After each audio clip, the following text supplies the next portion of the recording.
Bom dia, pessoal. Vamos de BTC na manhã dessa quinta-feira, 25 de julho. Agora na Espanha, 10 horas e 29 minutos. No Brasil, 5 e 29 da manhã. Eu tô no gráfico de Renko com box de $2.000. Vocês vejam que a gente estava prestes a romper essa resistência e o gráfico de Renko acabou desenhando um box vendedor. A gente estava prestes a criar uma bela amplitude ondulacional compradora e acabamos ainda confirmando um traço da amplitude ondulacional vendedora.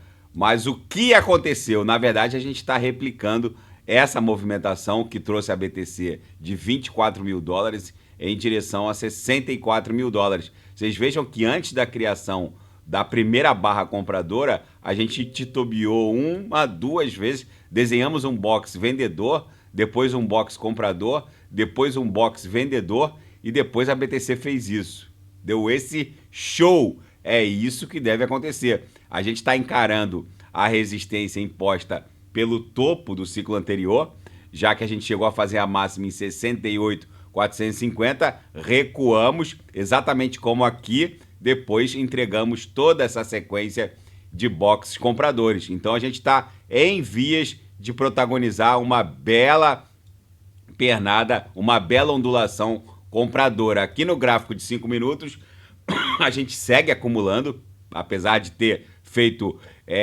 ter protagonizado mais uma mega agulhada. O fato é que, de uma maneira geral, os fundos seguem ascendentes. Aqui no gráfico diário, ancorado pela banda de Bollinger, obviamente a gente sentiu o peso resistencial de 69 mil, que na verdade é o centro gravitacional dessa acumulação aqui. Tanto 64 quanto 69 são as duas referências de toda essa congestão aqui. Como a gente bateu em 68.450, a BTC acabou recuando. O que teria feito esse recuo?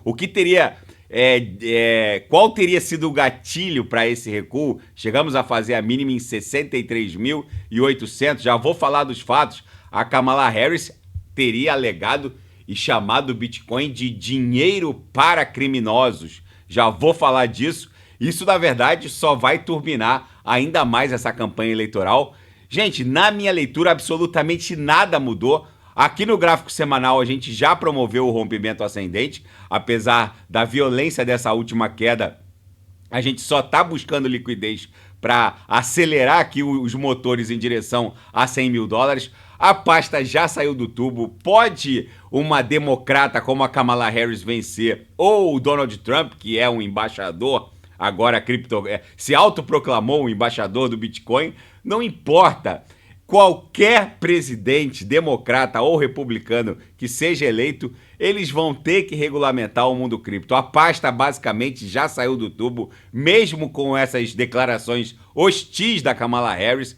Basicamente, ela seria obrigada a regulamentar o mundo cripto. Não teria como voltar atrás em relação a tudo que já foi feito, em relação à liberação dos ETFs de BTC, de ETH.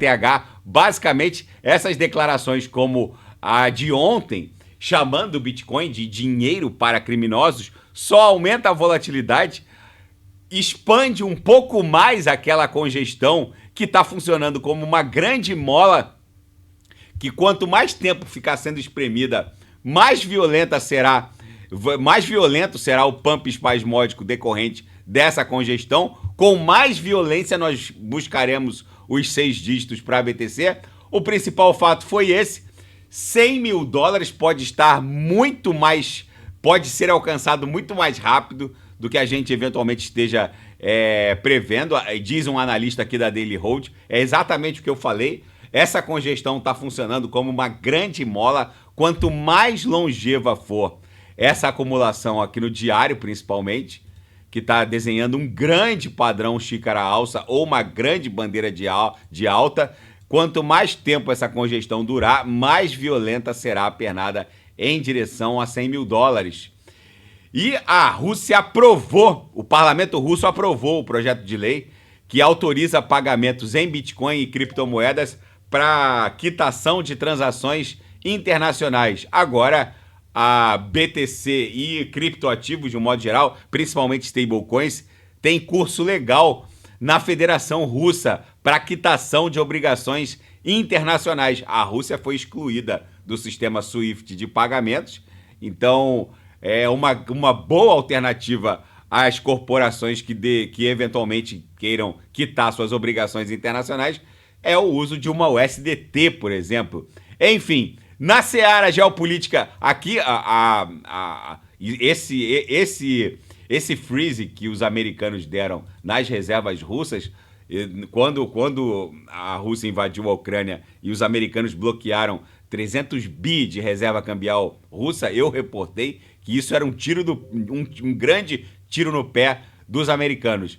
E na seara geopolítica e finanças internacionais, ações vivem a pior fuga de capitais desde 2022.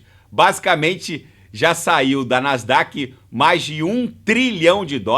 A Nasdaq, na minha leitura, gente, está desenhando uma grande onda 4. Depois que ela se livrou dessa congestão aqui, ela desenhou uma onda 1, uma onda 2, uma onda 3 violenta, que levou ela para a máxima em 20.983 pontos, uma onda 4 que agora encontrou a nuvem de Shimoku e vai acabar se desdobrando numa onda 5 que vai levá-la para um patamar próximo a 23, talvez 24 mil pontos. Tem muita gente achando que a Nasdaq teria enveredado por um viés de baixa, mas na minha leitura é só uma onda 4 um pouco mais agressiva.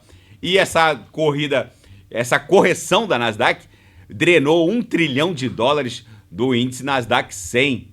Nvidia, Microsoft, Apple lideram as quedas.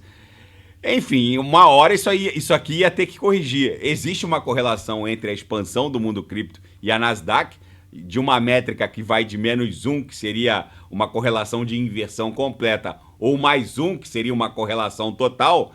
A correlação entre a Nasdaq e o mundo cripto está ali em 0,6. É uma correlação interessante, também justifica a queda do mundo cripto.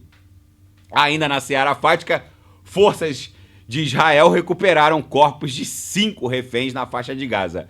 Gente, apesar dessa declaração bizarra da Kamala Harris, que disse que o Bitcoin é dinheiro para criminosos, isso não altera o fato de que mesmo que ela vença, ela seria obrigada a regulamentar o mundo cripto, seria obrigada a regulamentar as stablecoins, principalmente, que se transformaram as emissoras de stablecoins são ávidas compradoras de bonds, títulos de curto prazo.